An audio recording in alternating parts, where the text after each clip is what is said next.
Në secilën pajisje elektrike që bleni është edhe një etiketë si kjo, e cila përshkruan se sa është eficiente ajo pajisje. Niveli A e me sa më shumë plusa tregon që klima kursen shumë më shumë energji elektrike, madje deri në 75%. Por duket se klimat që i shiten konsumatorëve kosovar, këto etiketa i kanë vetëm sa përcy e faqe, sepse askush nuk i kontrollon ato. Një dallaver i madh dyshohet se bëhet nga tregtarët e klimave, të cilat po shesin pajisje qytetarëve të Kosovës me deklarime të rrema për kursim të energjisë elektrike. Siç e dim, tregu i Kosovës është mbushur me klima të importuara nga vende të ndryshme, ku shumë prej tyre paraqesin në etiket klasat e larta të eficiencës së energjisë elektrike. Por këto vlera janë vetëm teorike ose vendosën drejt për drejt në fabrikë në Kinë, sipas porosisë së importuesve kosovar. Fjala është për eficiencën e energjisë elektrike, ku shumica e pajisjeve kanë të shënuar simbolin A me 3 plusa, që nënkupton kursim të lartë të energjisë. E shumica e tregtarëve në Kosovë po shesin klima me premtime për kursim deri në 75% të energjisë elektrike, por askush nuk e bën verifikimin realisht.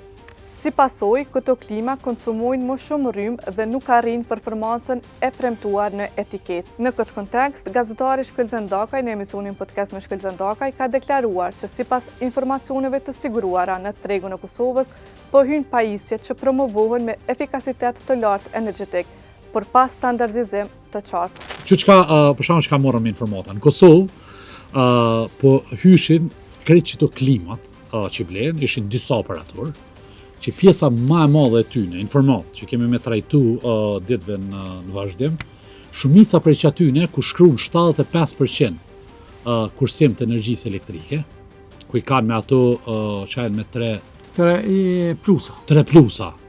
Që ato, shumica prej tyne, po vishin keqësisht kësi marune maden Kina, ku nuk e kanë asnjë standard me kërkesën e tregtarëve të këtujt. Edhe kosto e atyne shumë e lirë nëse ti nuk e lyp për mu vot për një mehet që atyne standarde. Nga ana tjetër, njohësi i çështjeve të energjisë elektrike Borimi Jupi ka deklaruar se një praktike tillë përbën mashtrim dhe duhet të sanksionohet ligjërisht. Se kjo është e vërtetë, domethënë makina Agjencisë Standardizimit Kosovë, kjo është mashtrim. Mashtrimin do të mashtruesi i mborg, ka ligje për mashtrues. E viteve të fundit, importi i pajisjeve klimatike eficiente është shtuar në Kosovë për shkak të subvencionimit nga ana e qeverisë për përdorimin e tyre.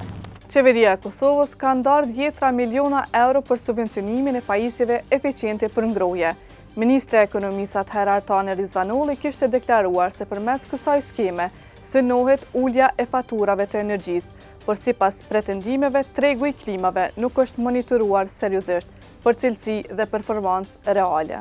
E në tregjet evropiane, performanca dhe siguria e kondicionereve verifikohet përmes certifikimeve të pavarura, të cilat garantojnë përputhshmërinë me standardet ndërkombëtare të cilësisë dhe efikasitetit. Gazeta Infokos ka dërguar pyetje zyrtare në Agjencinë Kosovare për Standardizim lidhur me kontrollin e cilësisë dhe certifikimin e klimave që hynë në tregun kosovar, por deri në publikimin e kësaj historie nuk kemi pranuar përgjigje.